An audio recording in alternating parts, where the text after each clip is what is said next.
I have a couple of clips with Chuck Schumer in them, but they're voter ID clips. And I just saw this. Chuck Schumer wants the gay flag, to be designated a congressionally authorized flag. Now, what this is it means it could fly over any state, federal, or federal building. No one can tell them to take it down. It's part and parcel. It is on the same level as the American flag. You might ask, are there any other flags that are designated congressionally authorized flags in the United States? And there are only two. One is the American flag, the flag of the United States of America. The other one, you know what it is? I'll give you a little moment to think about that. The POWMIA flag, which I think is obviously a great thing. It's I don't think many people would have an issue with that. It's not a divisive kind of a thing to put up there underneath the American flag, to have a POWMIA flag. I see a lot of government buildings with those two flags, the American flag and the POWMIA flag. And you'd be hard-pressed to find someone, I'm sure you could find them on the left because they're nuts, but you'd be hard-pressed to find people that would be like, oh, take that down. That's terrible. But now Chuck Schumer wants to make the gay flag equal with those two flags. I mean, do you have anything better to do than to pander and coddle every single little interest group that pops up, that pulls a voting booth lever for you? Obviously, he does it for votes, but Chuck also has something else going on in his life, and I think that it speaks volumes as to his motive for being so pro-gay, lesbian, LGBTQ plus this, that, the other thing. And that is his gay daughter. Chuck Schumer has a gay daughter. She's married to another woman. And I've seen this phenomenon over the course of the years where a father that has a gay child, it becomes their mission to be the most supportive person as far as gay issues go. And with Schumer being a politician, he has some real clout to do things, or at least appear to want to do things as a politician for the gay community. And this usually comes from a tremendous amount of guilt. You know, parents, regardless of what they say about their children and how they raise them, and if their children choose a certain direction in life, I will love my child no matter what course they choose in life. And the gay angle, though, a parent of a gay child really takes a lot of personal responsibility and guilt for that, especially someone like Schumer. He wasn't born and raised in a time where, you know, there was a lot of tolerance for gay people. And I think what they do in order to make up for that is really overdo it with the supporting and try to win back their kids' love by going, look at me, look at what I'm doing. I'm supporting you guys. You guys are great. I love that you're a lesbian. I love that you're gay. And meanwhile, I doubt that's the truth. I really doubt that's the honest truth there. So, Chucky's going to try to get this done. Schumer's proposed bill aims to add the LGBTQ pride flag as a third flag that is congressionally recognized flag of America. Get out of here. You think that's going to happen? It might if, liberal Democrats get in. But even some Democrats will just go like, no. I could think of a bunch of other flags that would be more appropriate. And at this point, the American flag and the POWMIA flag sound, that's fine to me. That's fine by me. I don't think we need to be flying any more flags. And then it just opens up the opportunity for all these nut psychopath teachers and everyone else that's dealing with the children in this country to put these flags all over their classrooms. Oh, look at Anthony. What does a few flags do in a classroom? I guess technically nothing. But the people that put them up have a hell of a lot to say to those kids to twist their little minds. If you're hanging gay flags up in your classroom, you're a problem as a teacher. You are going to push that agenda right into their tiny little heads until they're nuts just like you. So, yeah, I like the idea that certain schools can go up to teachers and go, yeah, you're not doing that. We're not putting Trump flags in the classroom. You're not putting gay flags in the classroom. But if you make it a recognized flag of America, then it could be put in any classroom, any place, anywhere. And no one can really tell you to take it down. So another agenda-driven BS nonsensical thing that they want to do. And, of course, it's Chuck Schumer. Chuck Schumer, New York, New York, New York. What the hell? So back in 1996, were they using those bed warmers then, where they put coals in a pan and run it between the sheets to warm the bed at night? Was that 1996? Seems like a long time ago. Chuck Schumer was talking voter ID back in 1996, and boy, he sounds a tad different than he sounds now. I can't quite put my finger on it. Maybe you can help me out. This is, AC 22. Let's admit the truth. Everywhere people go, they're asked for a Social Security card. In fact, one way to prove you're a bona fide person who can have a job is to ask for a driver's license and a Social Security card. This is an anti-fraud amendment. Over where we go, people say, well, why can't you stop illegal immigrants or others from coming here? And the number one answer we give our constituents is when they come here, they can get jobs, get benefits against the law because of fraud.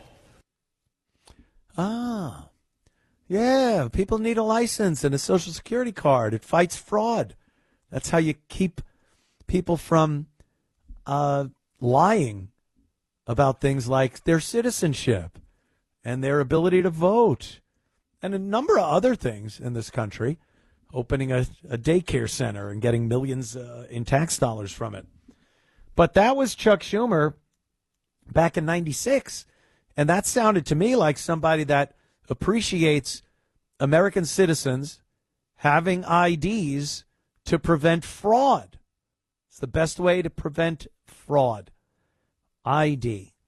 So now let's hear what Chuck Schumer has to say just this week. In the futuristic year of 2026. Imagine you're in 1996 and then you go, what'll this idiot sound like in 2026? From the moon or Venus, I'm sure. It won't be here on Earth. We'll be all over the galaxy. But here's Chuck talking about voter suppression. Here, it's actually the fact that 83% of Americans want voter ID. And the majority of Democrats want voter ID. And Chuck Schumer is supposed to be a representative of these people. And he's saying, no, you don't know what you want. I do. And that ain't the way it works, kids. So let's listen to Chuck 2026 on the same topic.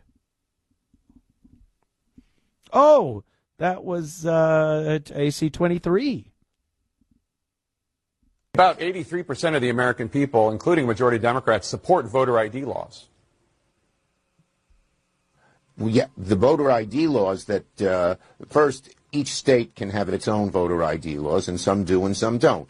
But secondly, What they are proposing in this so-called SAVE Act is like Jim Crow 2.0. They make it so hard to get any kind of voter ID that more than 20 million legitimate people, mainly poorer people and people of color, will not be able to vote under this law. We will not let it pass in the Senate. We are fighting it tooth and nail. It's an outrageous proposal that is, that shows the sort of political bias of the MAGA right. They don't want poor people to vote. They don't want people of color to vote because they often don't vote for them. Oh, that must be it. You hear how he says that they've just making it so difficult to get the ID that you would need to vote. It's the same ID you need for the things that I had just mentioned. So is Chuck Schumer saying that it's too difficult to get an ID to fly? That maybe we ought to look into the work it takes, the unnecessary obstacles and hoops that you need to jump through to get an ID to fly on a plane? Because he's talking about the same ID. And he says they're making it difficult to get IDs. And these are IDs that poor people and people of color won't be able to get. So it seems to me you would have to make it easy to get ID for everything. You want to drive a car?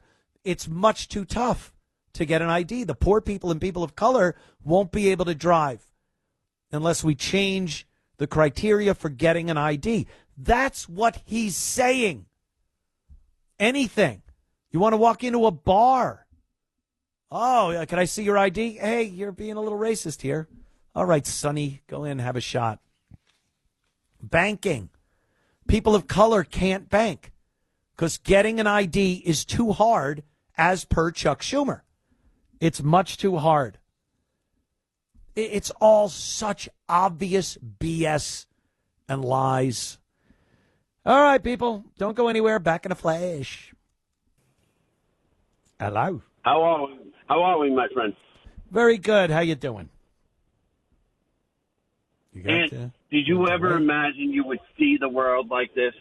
No, not at all. I was thinking that today. I think it a lot. I go, I can't imagine. And the worst part is you can't see it getting better. Like, you can't imagine what it would take to get to a place where we're a cohesive nation of values and ethics, morality, common. We have a common thread through this country. I just don't see it ever being like that. I'm scared after Trump leaves what's going to happen. I really am. I mean, You know the way we grew up. We had a great time. Yeah. We never think about this crap. Never. No, it was... if somebody told me when I was in elementary school or junior high to grab a sign and we're going to protest something, first of all, my dad would have gone over there and flicked a Tarryton right into their eye. But like, what? I'd be like, what is this? This isn't fun. I want to go in the playground, or I want to play with my model race cars or something. They're indoctrinating the kids and making it where they understand how important they are to the future to keep this garbage going on and on and on for generations. Right? In high school, what do we think about? Hey, I want to get laid. I don't want to care about any of this crap. Girls was top of the list. Let's be real here. You wanted a car. You wanted to get a car so you had some freedom. And maybe a couple of joints, whatever it was. But that's all you gave a crap about. It didn't involve us. What Ronald Reagan was doing at the time, it didn't involve us. We didn't care. That's for the adults to deal with. We just want to hang out and have a good time. And if anyone tried to put a protest sign in my hands, I'd hit him over the head with it. Exactly. Exactly. Thank you, Jim. Appreciate the call. The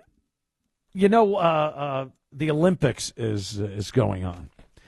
And that's another thing that I think back on, and I remember watching it. It was a family thing, you know. And I understand there's different ways people watch things these days. It's not the communal viewing that was done years ago. When we watched the Olympics years and years and years ago, everyone was watching the Olympics at the same time, the same events, and then the next day you'd talk about it at work, at school. It's all different. Most people just watch clips now. They don't watch the whole thing. And they watch it at different times. You don't need to watch it when it's happening. So it becomes more distant as we've become more distant. It doesn't really matter. And then you add in that these athletes that are going over there don't give a crap about their country. That was the whole selling point of the Olympics. The entire selling point was, oh, that's the American team. Rah, rah, they're waving the flag. When the media talks to them, they love America. They want to win for America. And then when you watched it, you were thrilled, psyched when America won. You're like, damn, the Chinese got us again. Now you watch these athletes spewing that same anti-American nonsense, like the celebrities and the left, and you're like, I don't care. Why am I going to pull for this athlete? They don't care about America. Why should I care about what they do? And that's where we are as far as the Olympics go, and that's why no one really cares. It's not this must-see viewing anymore. Here's a couple of the skiers, and they feel shame wearing the American flag. Shame they feel wearing the American flag. Let's watch this, AC-11. I feel heartbroken about what's happened in the United States when, I'm pretty sure you're referencing ICE and some of the protests and things like that. I think that as a country, we need to focus on respecting everybody's rights and making sure that we're treating our citizens as well as anybody with love and respect. And I hope that when people look at athletes compete in the Olympics, they realize that that's the America that we're trying to represent. It brings up mixed emotions to represent the U.S. right now, I think. It's a little hard. There's obviously a lot going on that I'm not the biggest fan of, and I think a lot of people aren't. If it aligns with my moral values, I feel like I'm representing it. Just because I'm wearing the flag doesn't mean I represent everything that's going on in the U.S. So, yeah, I just kind of want to do it for my friends and my family and the people that support me getting here. Screw. Go screw. Listen to this idiot. You're wearing the flag.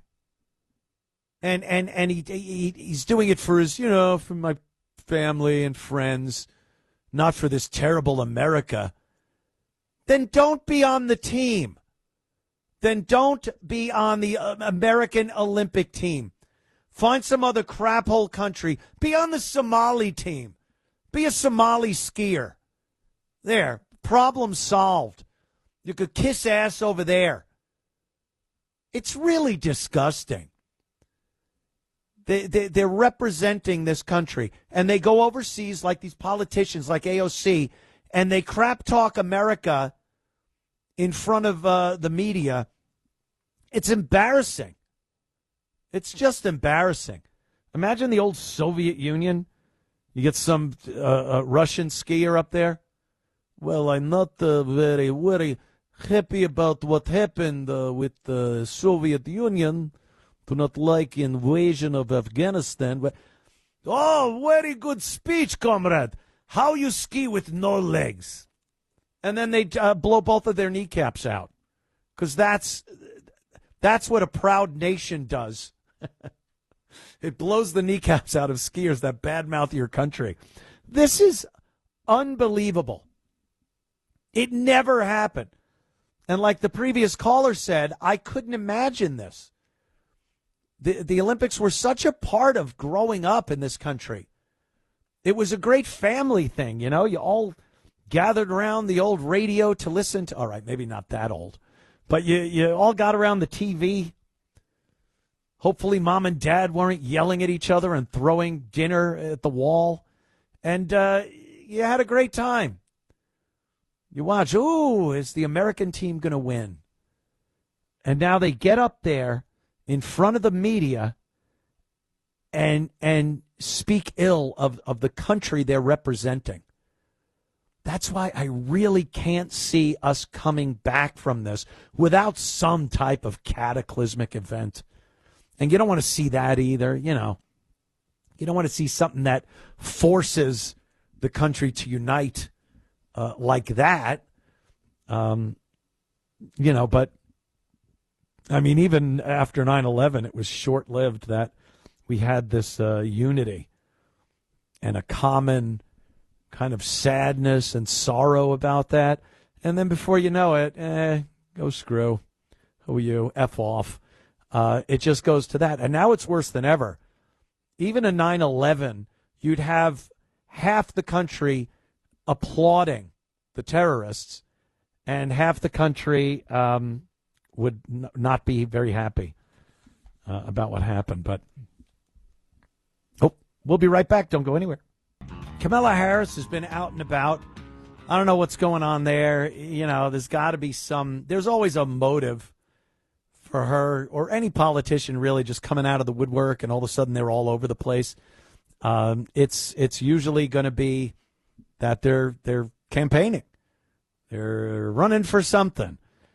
And Kamala she has taken no lessons from her past to make anything she's saying these days sound any better than they did back then. She's a blithering idiot. We dodged a tremendous bullet when Kamala Harris and Tim Walz lost the election. I don't know where we'd be. You know, it's frustrating now, and it's very dark and depressing when you think of America and where we're at now. But that's because we're seeing it. We wouldn't even see this. There would be no talking about it. They would just be doing what they did during the 4 years of Biden, whatever that was. The borders would be flung open again, and the illegal alien crimes, rape, murders, whatever, would be continuing. They'd be being deposited in cities across the country, and we wouldn't even know about it or be able to talk about it. Anyone that was a whistleblower and said this is happening, they'd discredit them. This is how it happens. This is how it is. Thank God we're at least seeing the atrocities that are happening in this country. So Kamala, she had her idea about voter ID, and in a way only Kamala Harris can put forth. She told people what she thinks about voter ID, AC 13. Is agreeing to voter ID one of those compromises that you'd support? I don't think that we should underestimate what that could mean. What? Because in some people's mind, that means, well, you're going to have to Xerox or photocopy your ID to send it in to prove you are who you are. Well, there are a whole lot of people, especially people who live in rural communities, who don't. There's no Kinko's. There's no Office Max near them. People have to understand that when we're talking about voter ID laws, be clear about who you have in mind and what would be required of them to prove who they are. Of course, people have to prove who they are, but not in a way that makes it almost impossible for them to prove who they are. Like what I was saying earlier. Of course they have to prove who they are, but not in a way that's as difficult as they're saying. What, like everyone has to prove who they are in so many things we do every day in this country? And the Xerox, what is she talking about? A Xerox machine? I need a mimeograph of your license. If you're going to board the Titanic, we need a mimeograph. What is she talking about? Get the printing press. Get the old Ben Franklin printing press and print me an identification. Holy Jesus, Palomino, she is just out there. How about this? I have to assume that everyone in this country has a phone. Even the most impoverished people in this country have phones. They get them for free. The service is free. It's like just one of those welfare things that they felt was imperative, that poor people have phones. And people of color, I assume they have phones. They're yapping into them at unbelievable volumes everywhere you go. So I assume people of color are able to get phones. They can't get headphones, but they could get phones. And that's what you would use. If you need to send your ID somewhere, you're not going to a Kinko's to get a Xerox copy of your license. And then what? Yeah, let me fold it up and put it in this envelope and write out the address and return address and put a stamp on it. And what? What are you talking about? You dummy. I've had many instances where I needed to send my license to PayPal, asks for your license when you sign up for an account. There are plenty of online services. Banking, I know that when you're online banking, you need to send them a copy of your license. This is done. Now, hold on. This is pretty complicated. If you're poor or a person of color, hopefully you can understand this. You take your phone and you take a picture of the front and back of your license, and then you attach it to whatever site you're. Oh, see, I lost you there. Attach. No, not literally. If you then take a stapler and try to attach your physical license to your phone, you're going to do a lot of damage. So what I'm saying is there's a way to attach the photo to the, yeah, okay, I understand now.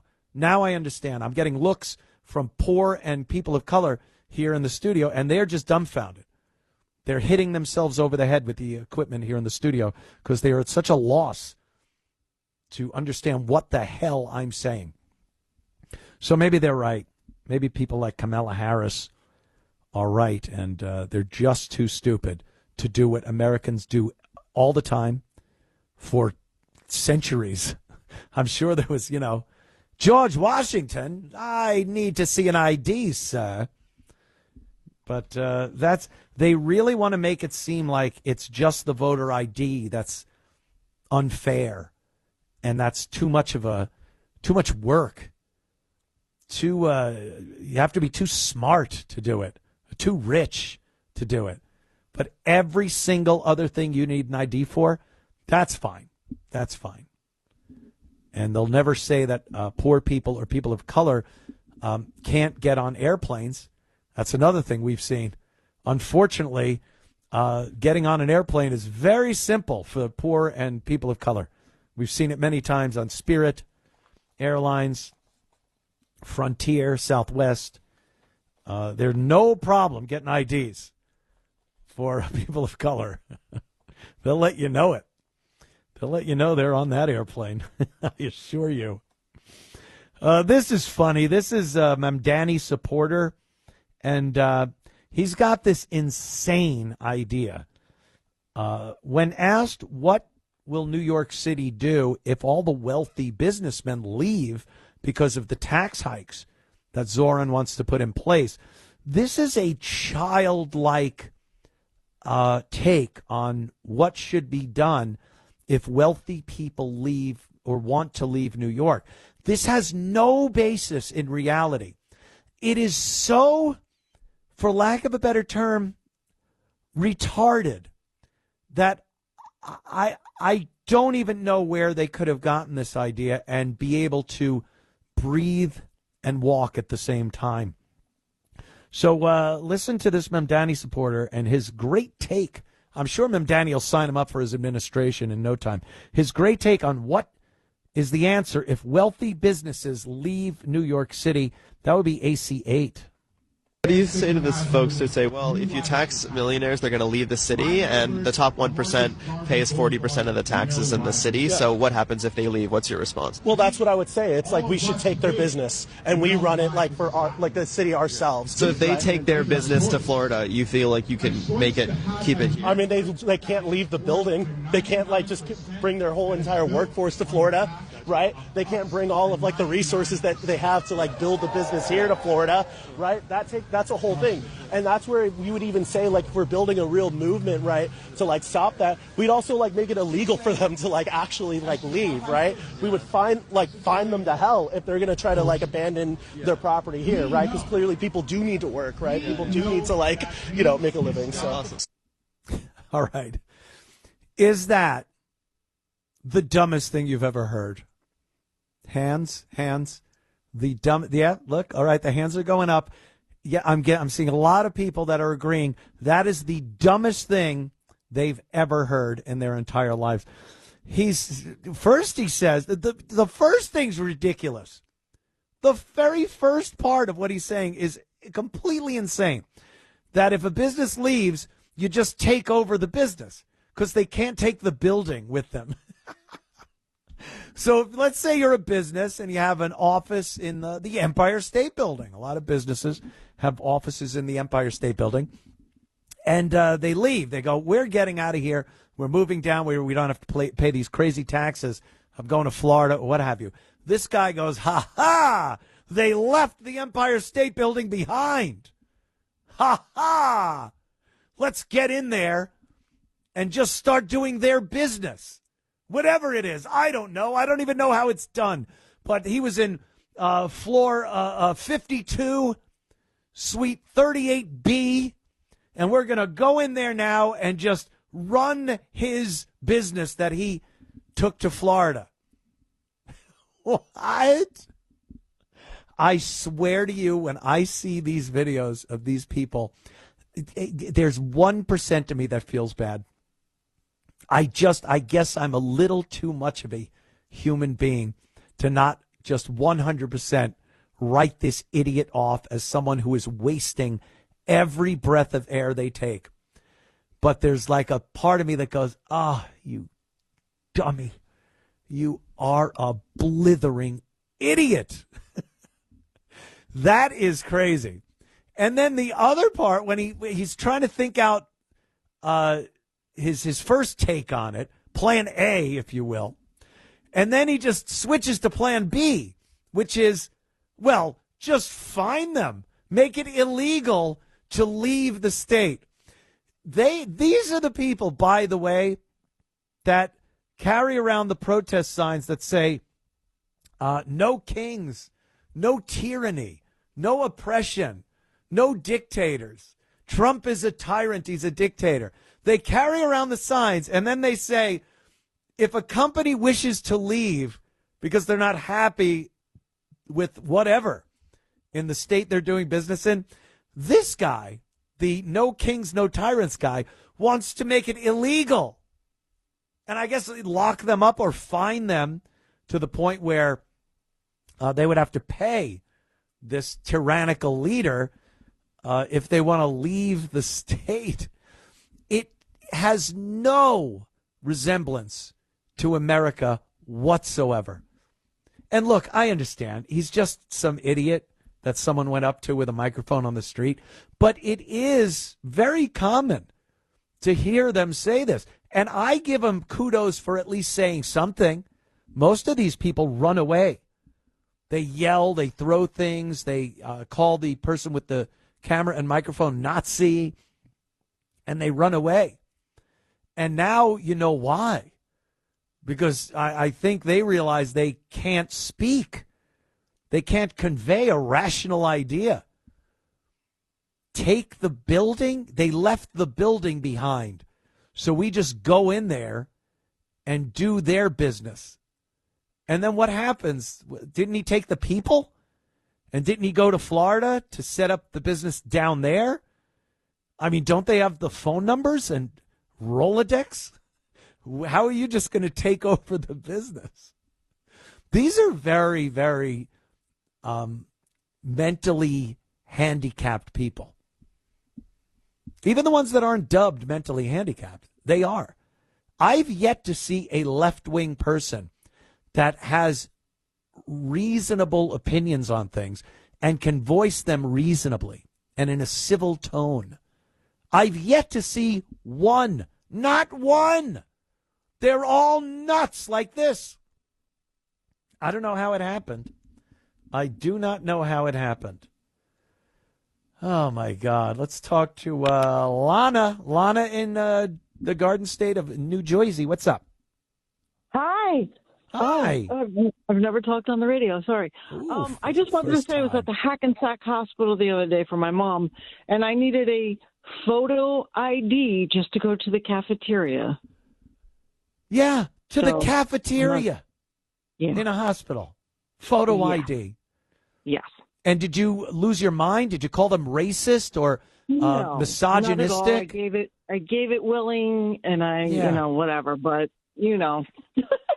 Yeah, they seem to think that for voting, there's this misogynistic, racist, elitist, white supremacist thing behind it. But any other circumstance where you have to show ID is perfectly fine. They never really get into an argument about that. I will never understand that, Lana. No, I don't understand it either. Thank you, dear. Here goes Lana. And then, of course, there's Steve. Steve, Dallas, Texas. What's up, Steve? Hey, Yellow. I've been a big fan of yours. Well, thank you, my friend. Hey, I just wanted to just make a comment on Mamdani. Yeah. So when he said that he made a statement about Prophet Muhammad going to Medina, what he forgot to mention was that after 6 months, the entire population of Medina was forced to convert to Islam, and those who did not, were executed. Executed? I thought you were going to say they were told to just live in peace and practice your religion and raise your family the way you want it raised. Really executed. That's, wow, I never would have imagined. Steve? Oh, yeah, I'm here. I'm here. All right. Yeah, that's what happens. And when you look at the amount of people with the Islamic background that are flooding into Western cities in Europe, the UK, obviously, and here in the United States, it's never a good thing. You never see it and see these giant collections of Muslims in an area and then go, wow, it's so much better than it was. Now that they are there, that town or that city or whatever it is so much better than it was when it was just working class white people, you know, the dad going to work and eating his lunch at noon with the boys, and the work horn goes off and they go home, and it's so much better now. How? No one can explain. What, food again? Are we going to talk about food? Oh, the diversity is great. Well, what about food? If you don't like Islam, then you better not go to a halal cart in the city, or you may not. They always bring it down to something as stupid as food. I'll have hamburgers every night for the rest of my life if we could get rid of the useless DEI nonsense going on in this country. Oh, you don't like Mexican illegals? Well, then you can't have a taco. So be it. So be it. Give me a burger, another burger. I'm on 850 days of burgers right now, but the country's a lovely place. Thank you, Steve. I don't know. I just don't know. Food, that's the big thing. I see so many of these liberal women. If you're for ice, then don't go to a Mexican restaurant. Really? What if I'm not for something American? Like, what if I have a problem with something the government's doing? Then I can't eat a burger or a weenie? I can't have a Oscar Mayer wiener? They think it's because they think like children. It's this shallow, juvenile way to think. When they think they got you, a gotcha moment, it's so pathetically shallow and so easily turned on them. And then they'll start crying, quite literally, and run away. This is our enemy. Yeah, enemy. I'm not under any delusions that we are a united country anymore and we need to hug these people and get together again. This is the enemy. I'm sorry. It's how it goes in the big city. Back in a moment. Stick around. Hey, Anthony. Great to hear from you, man. Thank you, man. I'm just so sick of what I was like identifying with you with these Olympic athletes using, their like minor victory, which we supported, and they're going to denounce the United States in another country. Kiss my ass. We've fortified them. We've treated them like thoroughbred horses, and they're going to use that as a pulpit. Are you kidding me? I don't think anybody should watch any of these Olympic athletes. It's a joke, Anthony, and this is America. And Seabright, there's a sign. It says, America, love it or leave it. You don't like it? Hop in with Rosie O'Donnell over there in Ireland. You tell me about the weather.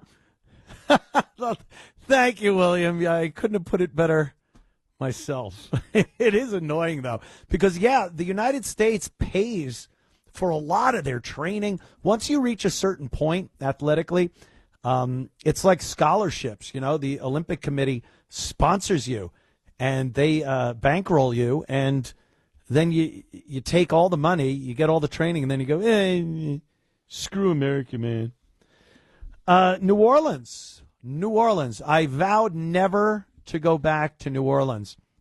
Many years ago, we went there with the Opie and Anthony show, and we were up on a balcony during Mardi Gras, and we just watched people being assaulted on the sidewalks, just people walking up to them and smashing them in the face, and it was horrific.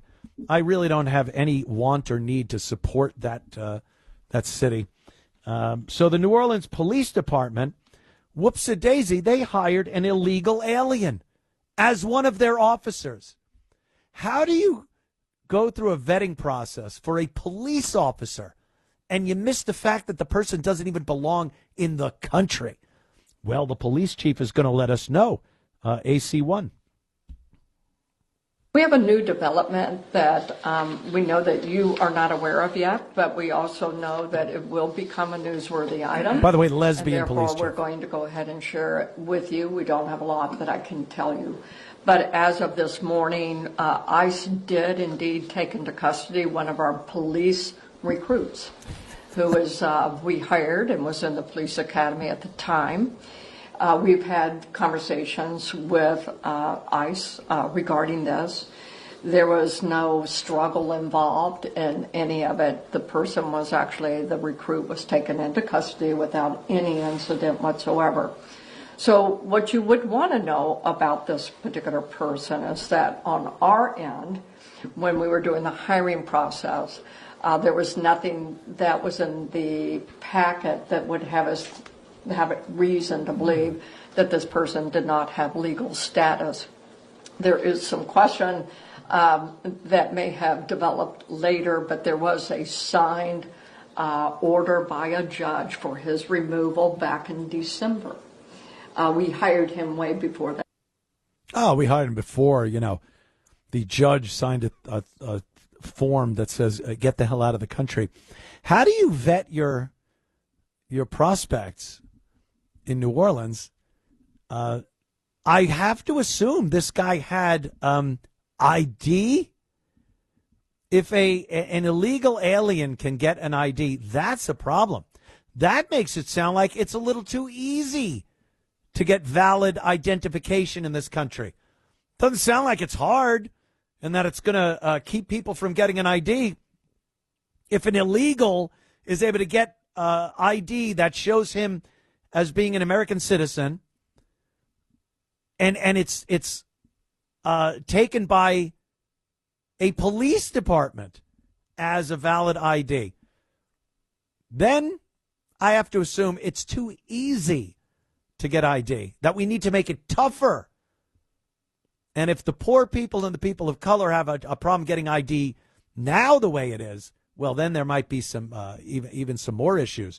Because if an illegal can get ID that passes muster with a police department, where they put him on the force, then we have a problem. A little too easy to get an ID, even for an illegal alien. Don't call them that. No one's illegal. A people can't be illegal. That's something they say, too. A human being isn't illegal. It is if he's standing in the United States and he's not a citizen. Then a person can be illegal. You can't be illegal on stolen land. Billie Eilish.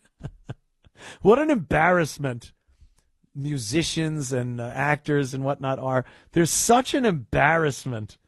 I mean, cringeworthy embarrassment. Stolen land. And then they found out that Billie Eilish's house, her multi-million-dollar house, is on land that was part of an Indian tribe that spoke up and said, hey, your multi-million-dollar mansion is on our property. What are you going to do about it? And then we haven't heard from Billie Eilish since then, have we? We heard from other people that said, oh, stop, she's a young woman that doesn't understand. Yeah, okay, I could even buy that. Then shut up. Then shut up. Like all the rest of you. You're all experts, aren't you? Stolen land. No one's illegal on stolen land, man. And then there's her mansion on what she called stolen land. Oh, she doesn't know better. She's dumb. She's got a 68 IQ. Oh, okay. Then maybe her handlers should tell her to shut up and not sound like such an idiot when she's talking. Unbelievable. But that's where we are. That's where we are. That's that's the squeaky wheel that gets the oil. The likes of Billie Eilish and the rest of them. I think I have a celebrity clip coming up. A week doesn't go by where some celebrity doesn't say something unbelievably stupid. Stick to acting and keep your yap shut. All right, back in moments. Everyone loves when I talk about our good friend Steven Singer. Hey, it's Anthony Cumia here. I've been telling you about Steven, the I Hate Steven Singer guy, for decades. If you haven't heard yet, Steven Singer Jewelers was named one of America's leading jewelers. There are almost 18,000 jewelers in America, and less than 50 jewelers have received this wonderful honor. Just another reason why other jewelers hate him. They hate Steven Singer. Steven's a jeweler you can trust. He has the best guarantees, the best warranties, and all at the perfect price 365 days a year. Steven always has the best value on real diamond jewelry. No phony sales, no fake discounts or pricing games. No nonsense, ever. Just easy and fun. That's why he's considered one of the most trusted jewelers in America. No one does diamonds better. Experience the difference at Steven Singer Jewelers. Online at IHateStevenSinger.com.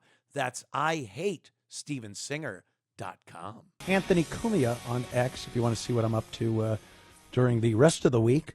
And people have been asking what I think of the Savannah Guthrie case of the mom, the Guthrie mom. And very, very easy. She's dead. I have to believe that. I'm no expert. I did scroll 2 or 3 times, so I can consider myself an expert. But I think a family member got into a bit of a tiff, and they either had somebody go to the house and deal with her, or they did it themselves in that getup that we saw on the ring cam. This doesn't seem like a kidnapping. First of all, who kidnaps? No one kidnaps in this country anymore. It's like a thing from the 1800s. Drug cartels, they love a good kidnapping. Oh, my goodness. If you screw with the cartel leader, your family, there's a kidnapping in your future, and it won't end well. But this, who kidnaps? It just doesn't make any sense. And an old lady, I would assume you could kidnap anyone in a family, and they're going to be as eager to get that person back as the other person. So financially, does it matter if you take someone in their 20s or someone in their 80s?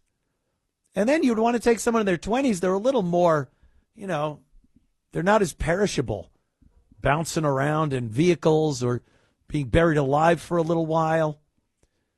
I watch a lot of movies. I think you could tell. But I have to believe that this was some family or very close people to the family having some type of issue with the family or this woman in particular.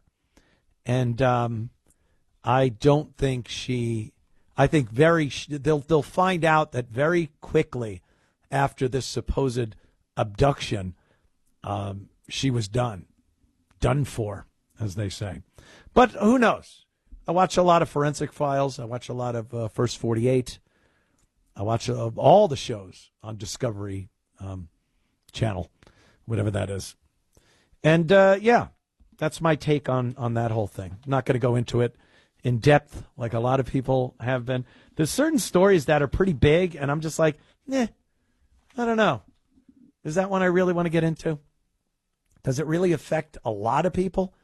It's kind of gossipy, It's something people will talk about. And if they find her dead or alive, it'll be a big story. But right now, I don't really care. Not that I don't care for her. I don't want to seem like a total cold piece of garbage here. But I'm a cold piece of garbage. There's Matt. Matt, New Hampshire. What's up, my friend? Anthony, I got to say, first time, short time, and I got to thank you two for bringing you across my feed. Awesome. Although I am a New England boy, I cut my teeth at WTKK years ago, and I love hearing from you, man. And I just want to kind of step back. I don't know much about the Guthrie thing. I saw also that on my screen, but I wanted to talk about when you played that, I believe it was the police chief you said down in New Orleans. Yeah. And didn't California recently, she and all major liberal blue cities need to get on board. Didn't California somewhat recently swear in their first non-citizen law officer into the ranks, or am I mistaken? Yeah. A couple of cities have done this with their police departments or someone in the administration. And I don't know how that's done. I don't know how they say, this isn't illegal and welcome to the club. That's somebody that ICE should go right up to and cuff and throw out of the country. But, they're always trying to push it in everyone's face. Oh, illegal? Look, we're going to make this person a cop. We're going to put him on the administration and make him in charge of welfare. But that's kind of what I see, Matt.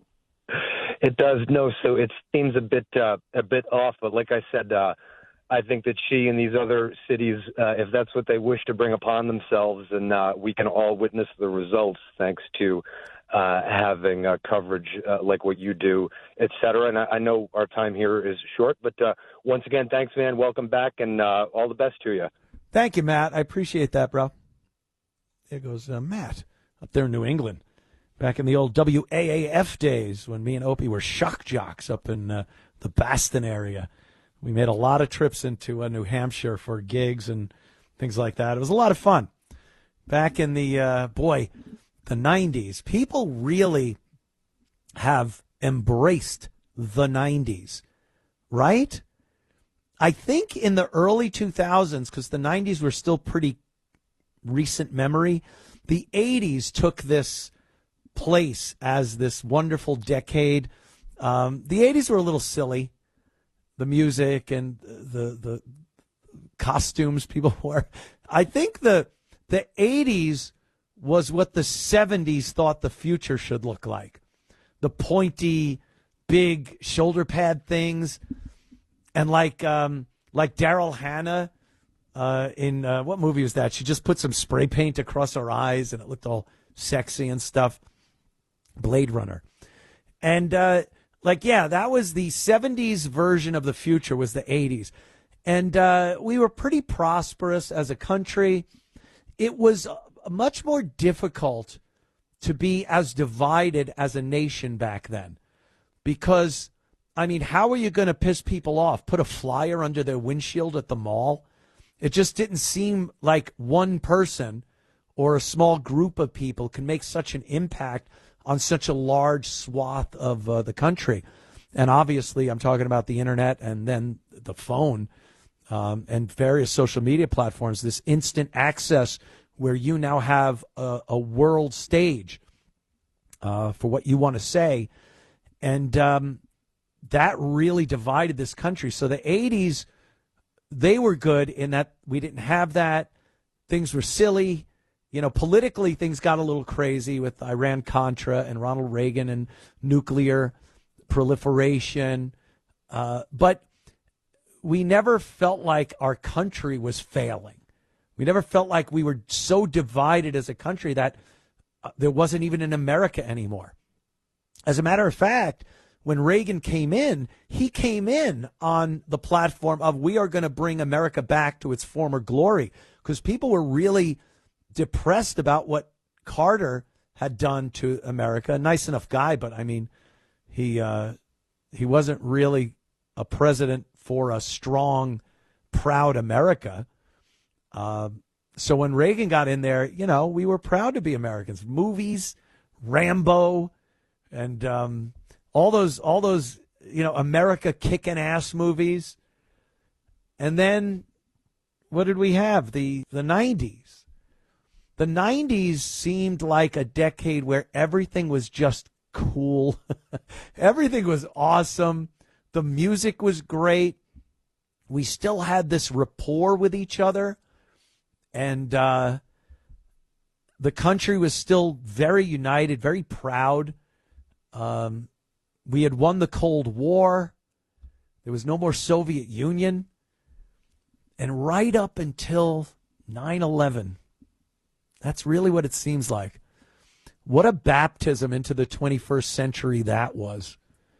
Because the 90s are looked at now like the last decade that we were America. Songs come on from the 90s and it takes you to a place and a time and a feeling of being, you know, maybe not being an American, but a girl you went out with, a car you had, friends that you had, things like that. And that's all part of, you know, the America we lived in. And then just, oof. And you notice every decade had a feeling to it and a vibe to it. It was very obviously that decade. It might have taken halfway into the next decade to realize, like it took to get to maybe 92, 93 to realize what the 80s were. And then you're like, oh, the 80s, they were crazy. And then the 90s were the 90s. Very distinct decades. 70s, 60s. It always was that. Have you been able to differentiate between the aughts and the teens and now the 20s? It just seems like this one mush of just horror for this country. No distinction between the decades themselves. It really does seem like that. I don't know. When people go, wow, that was, 10 years ago, 2015. And you go, it just seems like yesterday, because there doesn't seem to be anything that made it distinctive or different from 2025, 26. Obviously, technology changes and things like that, but technology changed between the 80s and the 90s. But there doesn't seem to be this distinct decade that we've been living to. And in the past 20, 25 years, it's just been a mishmash of I don't even know what. It certainly hasn't been American. And, yeah, just my take. My little take on what that is. I wonder why that is. You ever see those posts where it goes, if Marty McFly went from 1985 to 1955, which is 30 years, that would be the same right now as going back to 1995 from right now. And it doesn't seem like such a stark difference, All right, you're listening to Alice in Chains, you're hanging out with your buddies, drinking. That it doesn't seem like that stark of a change from 1955 to 1985. And it's because everything just seems to mushed together in this not really very distinct lineage of decades. I don't know. Or I'm talking out my ass. We'll be right back. Good evening, Mr. Cumia. Pleasure to speak with you again. Cool. Hey, I gotta go back to when you're talking about when we were younger, because I'm 66. In as families we watched the Olympics. Yeah. One of the main themes I think for most of us was watching us kick everyone else's, if I could say the word, ass. Yeah, absolutely. Okay. We took great pride in that at the time. In particular, we were looking to kick the Russians' derriere. That was the big competition right there. The world powers going at it. Exactly, and so, people were patriotic. And, I think I have an answer as to what's going on. But I did want to comment also, too. I happened to come across a picture of Simon Cowell and his son. Yeah. And I was completely blown away and mortified by that. When you look at Simon Cowell, you look at him, you think he's a normal dude, right? You'd think. In many ways. You think, exactly. And then all of a sudden you see this picture, and it's like he's just as whacked out as the rest of them are.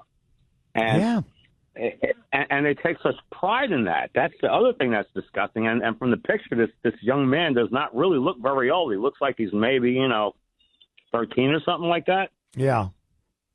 I didn't have a chance to really look it up. I just came across a picture, and it just completely, totally blew me away, And, a lot of the activities in the Olympics, I don't watch the Olympics at all. The only one that kind of piques my curiosity is when I watch the skiing with the shooting.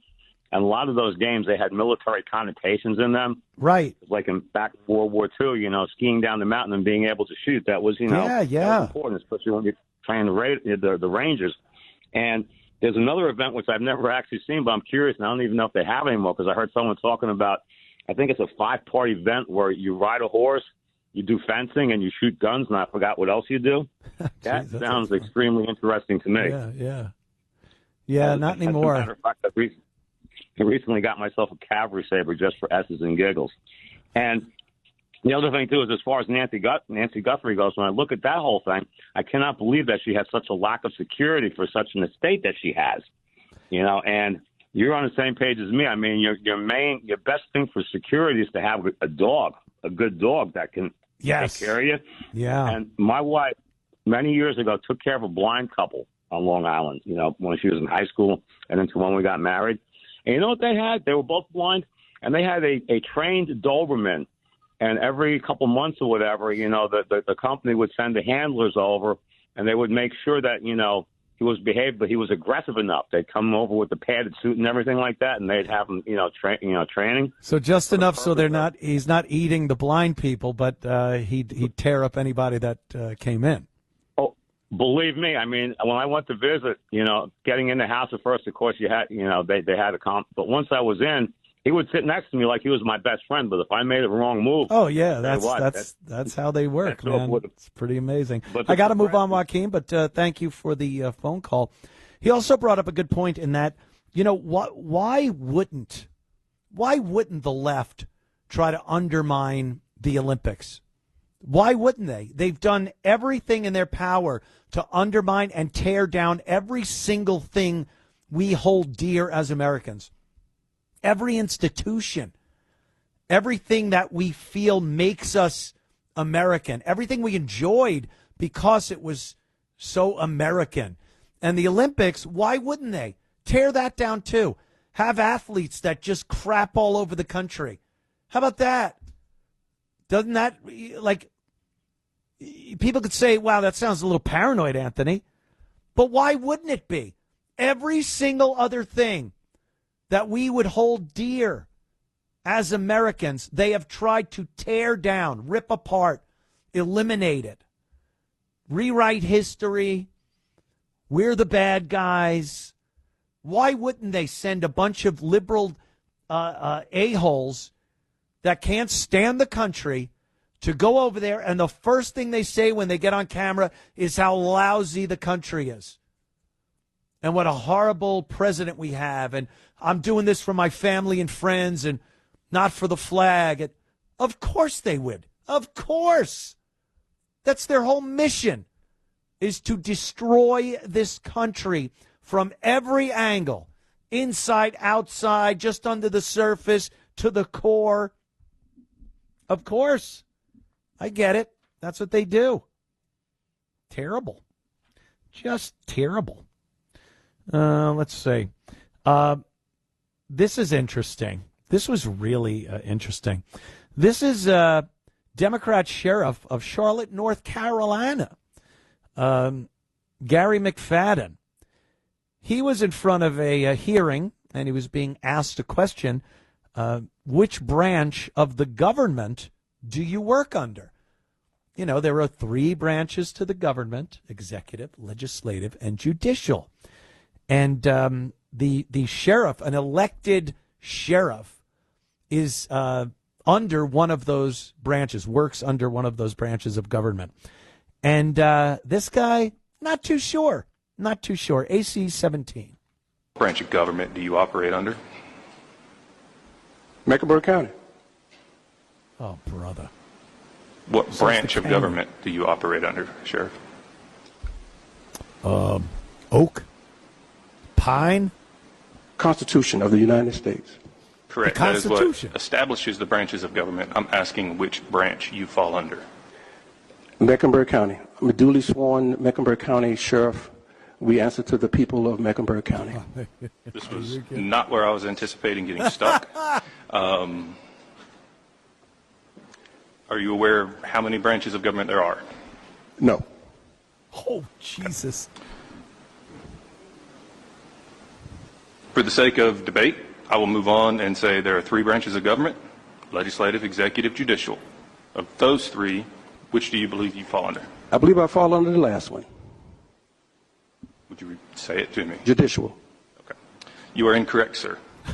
You fall under the executive. 33 1/3% chance of hitting it right, and miss El Misso.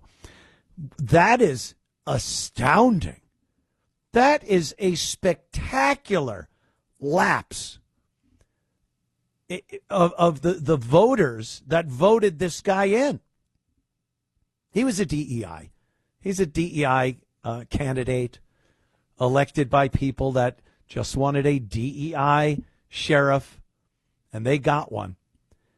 This is the simplest of things. The 3 branches of government, that is something a 3rd grader should know. First grade, what's first grade? You're right out of kindergarten. Hey, just don't crap yourself. There you go. That's first grade. Second grade, spelling, easy spelling, maybe some easy math. By 3rd grade, you're starting to look into social studies. You know, hey, what is this government thing we have? 3 branches. I don't even know what it means yet. Maybe by 4th grade, they'll teach me what it is. But I know that there are 3 branches of government. And then next year we learn what they are. But this guy was duly elected as sheriff of Charlotte, North Carolina, Gary McFadden. And he didn't have a clue, not a clue, what branch of the government his job fell under. That's pathetic.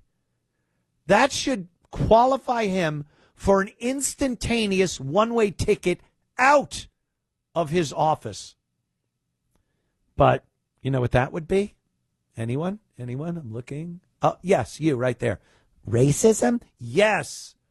Very good answer. That would be racism. So perish the thought they throw his ass out because he's obviously an imbecile who doesn't even know the context of his job. How do you know how to do your job if you don't even know what branch of the government you work under? He says judicial? Really? Are you sitting in your sheriff's office going over the laws, determining if they are actually constitutional? Is that what you're doing? Deciding if the laws that are in place are good, fair laws? Is that what you do? Or do you run an office and run jails in your town?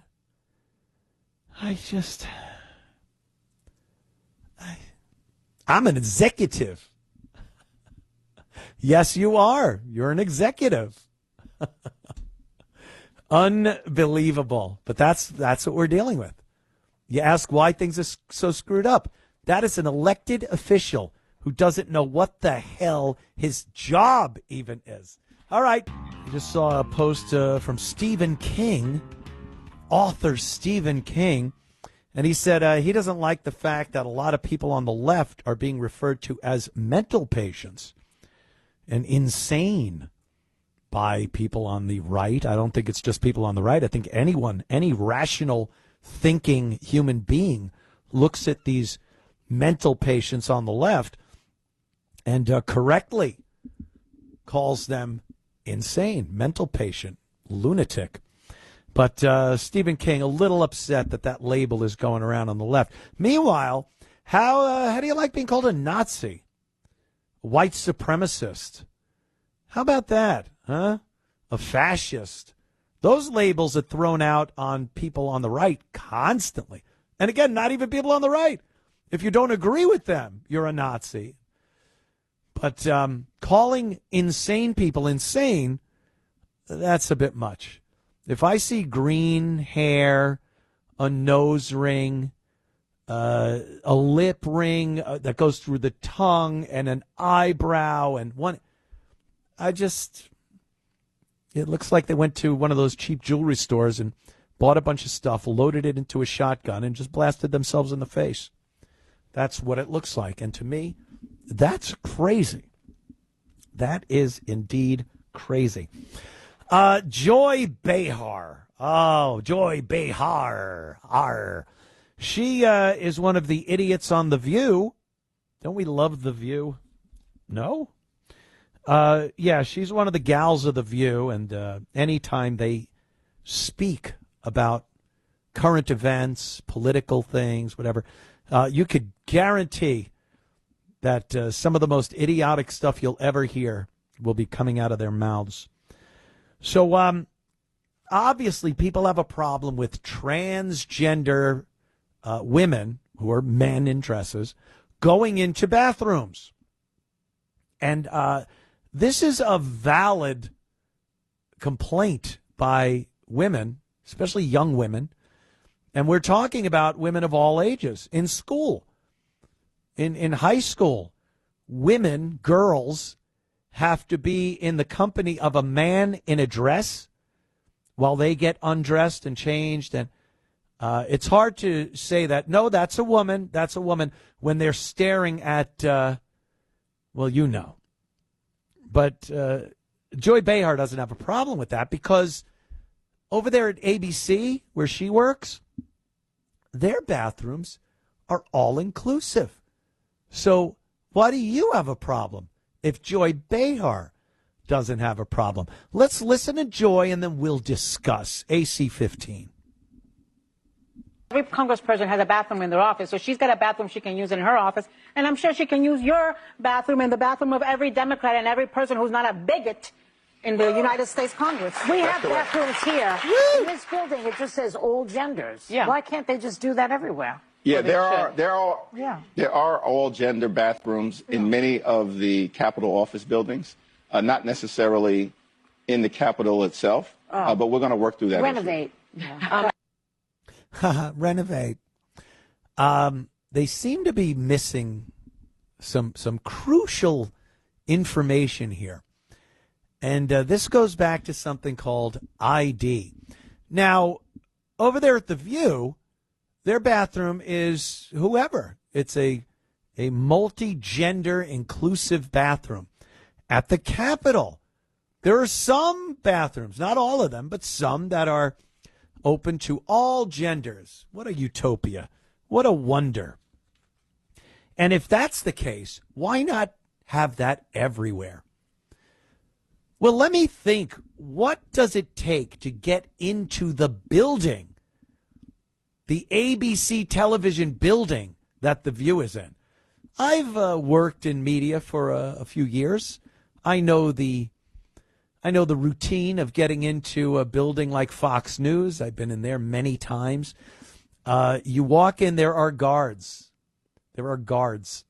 You then have to present your identification.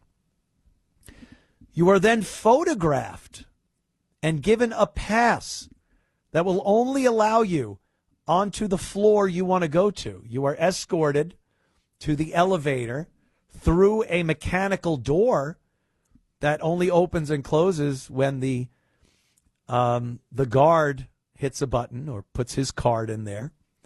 Now you take the elevator up to the floor you want to go to. Now there's a receptionist desk. And again, there's a buzzer there. You have to wave and you're buzzed in. Now you sit in the waiting room until somebody comes out to get you. Now you are being walked into where you may see the likes of the wonder of Joy Behar and Whoopi Goldberg and the other hens of The View. Now let's say you are a transgender woman and you need to use the bathroom after such a rigorous process. Well, then you go in and you see gender neutral, gender free, whatever it is, anyone can use it. And you go, oh, thank goodness. Why can't this be this way everywhere? Well, I'll tell you why. Because 99.9% of the places you go into doesn't have that type of security. So you get mental patients, men in dresses that are perverted, want to do harm to people, are doing it just to get a laugh or to upset and intimidate people that would never make it past security.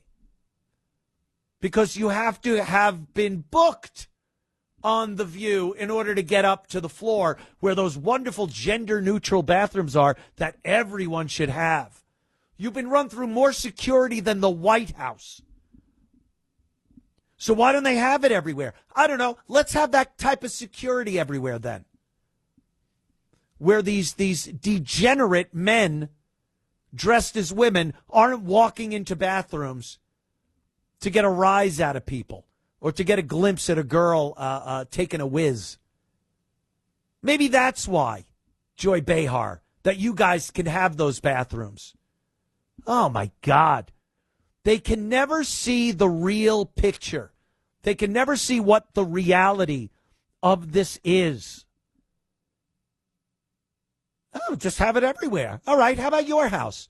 How about some degenerate man, patterned baldness, with makeup that looks like a horror movie, hairy legs. He knocks on your door and goes, can I use your bathroom, please?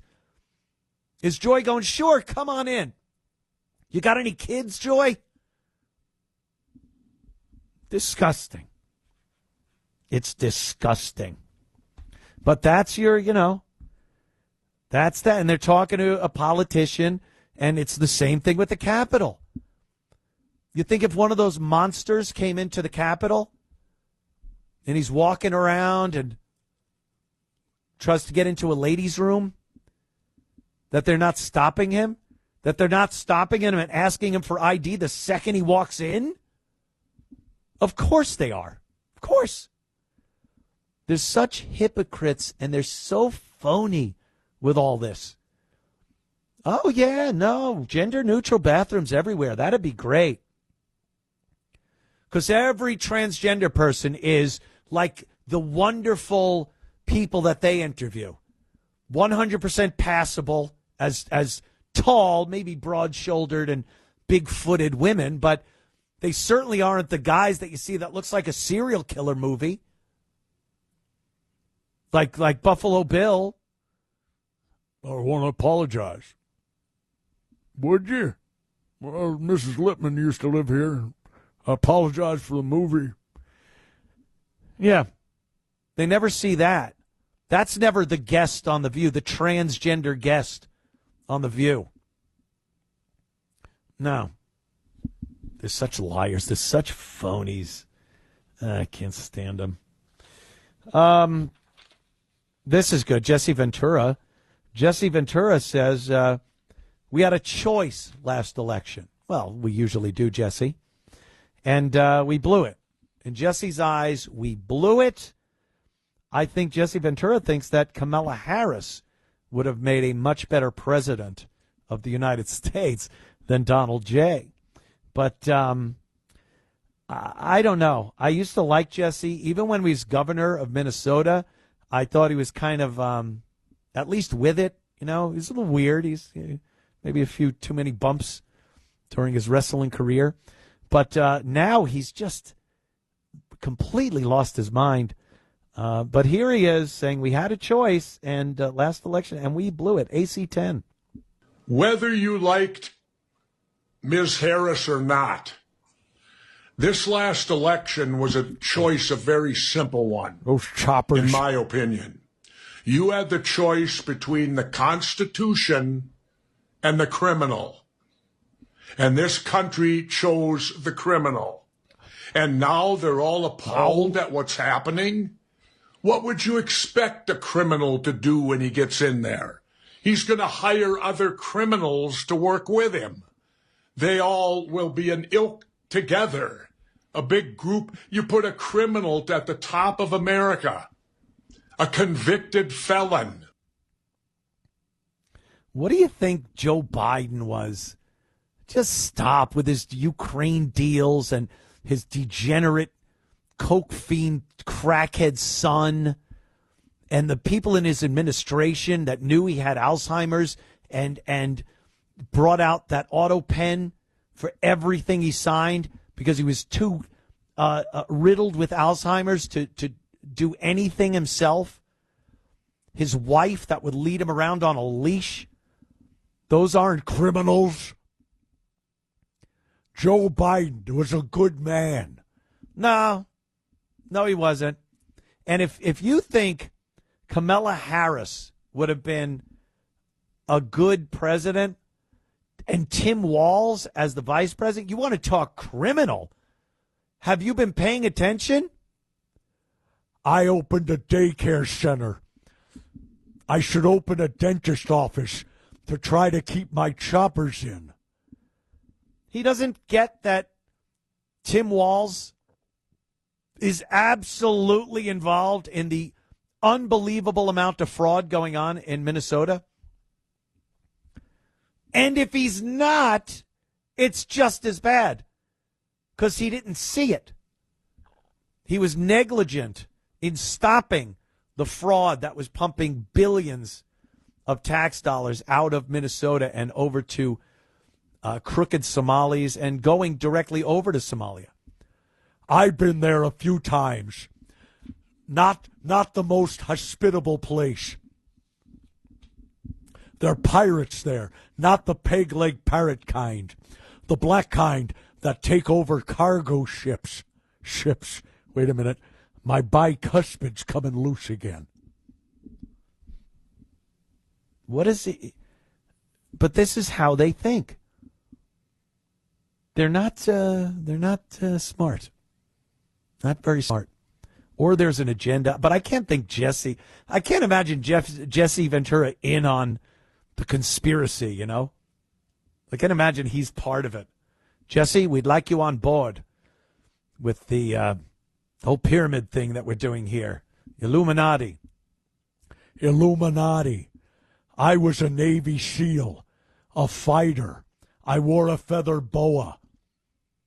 I was a frogman, like the old G.I. Joe playset. Oh, okay, Jesse, you're in. We'll take your word for it, and you can sit right there. Holy mackerel. Yeah, so I don't know.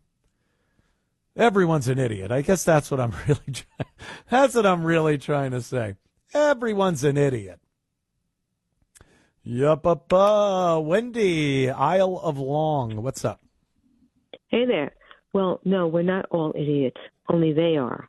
And maybe Stephen King was onto something. They're crazy. Yeah.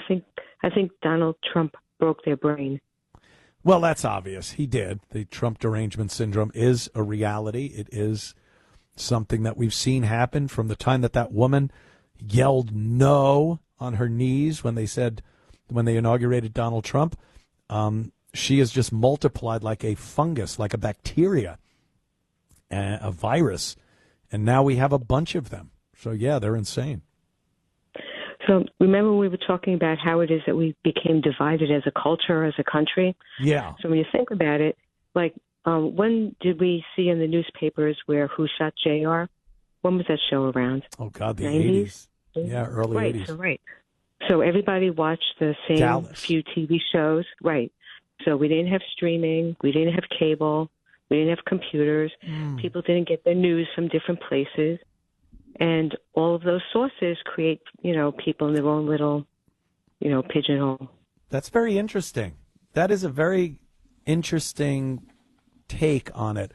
We were almost forced to see the same things, think the same things, because there weren't these different news agencies. You watched NBC, CBS, or ABC, and it was pretty much the same news.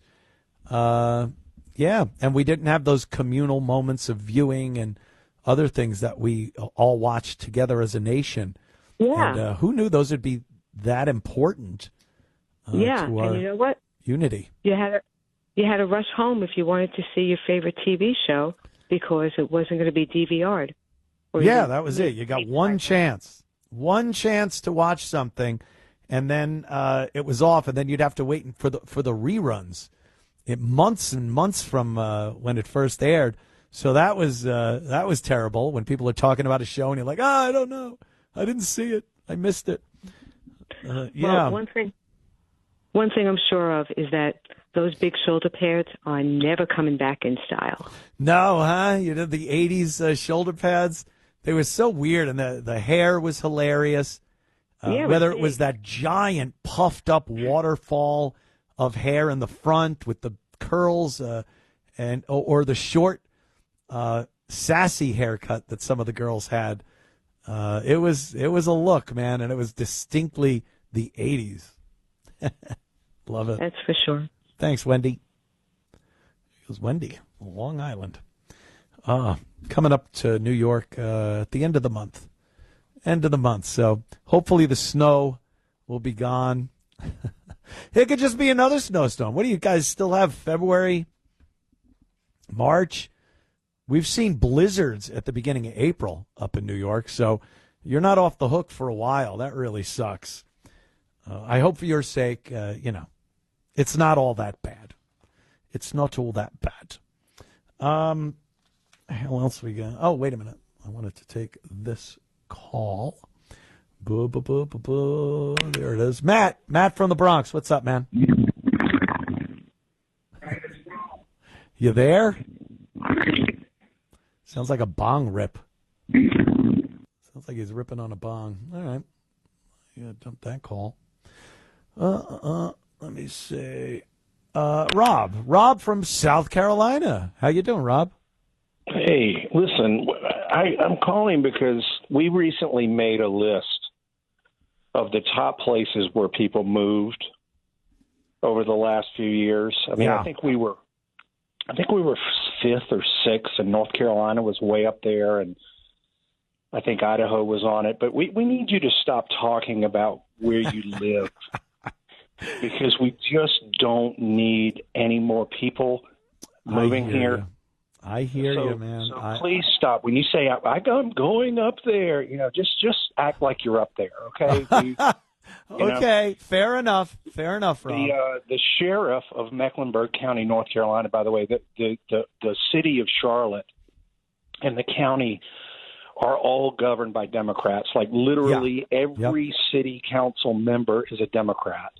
Yeah. And I think it's the same for the county in Mecklenburg County, North Carolina. And so North Carolina, Charlotte is turning into be just a, when you're hearing about one of these once great cities that right that are being invaded by people that just it's just a mess. And then lastly, I wanted to compliment you on something that I ran across. I ran across an old YouTube podcast with you and Artie and Gilbert Gottfried, where you guys were just ragging people for 2 hours. And I was in the other room looking at this, laughing out loud, and my wife came in and said, "What in the world are you doing?" And I just thought it was just Absolutely fantastic, and I loved it. And I wanted to man. compliment you on that. It was just great. Oh, yeah. I got to tell you, being in the same room with Artie Lang and Gilbert Gottfried and just going off references from TV of 50 years ago, crapping all over other comics, TV actors, actresses. It was nonstop. Gilbert was just amazing, and so is Artie. I look forward to actually doing something with Artie in the future. So, Rob, I got to move on, though. Taking a break. Thank you for the call, my friend. And we'll be back right after this. And talking about Tim Walz, throughout the show, his name pops up, and it's always something stupid. And we're always so thankful that he did not get in and become the vice president of our country. But he's got things to say still. Oh, boy, look out. He's still full of great ideas, one of which is when it comes to gun control, gun ownership here in this great country. People love comparing America to other countries when it comes to our Second Amendment right, and it just can't be done. America is so unique, and even the left will always talk about how unique we are. Oh, my God, America isn't like any other country, and we're built on immigrants. And but then when it comes to guns, they say, oh, we should just get rid of them all, just like this country, that country, that country. It's like, no, we're a unique nation. Guns played a very important role in the United States of America becoming the country that it is and that it has been over the course of the years. It's given us our swagger, our pioneer kind of frontiersman spirit, and that's kind of a good thing. It's a good thing. It makes us unique, but it's part of it, and there's the good and the bad of it, but it's part of who we are. So here's Tim Walz, and he thinks the UK or the U.S. should be more like the UK when it comes to gun ownership and gun control.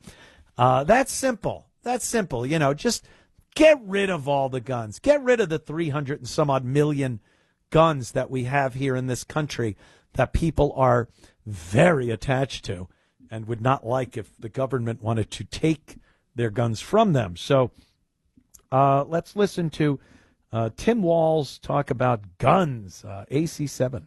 When they had a school shooting in Scotland or they had an incident in Australia, they simply made changes.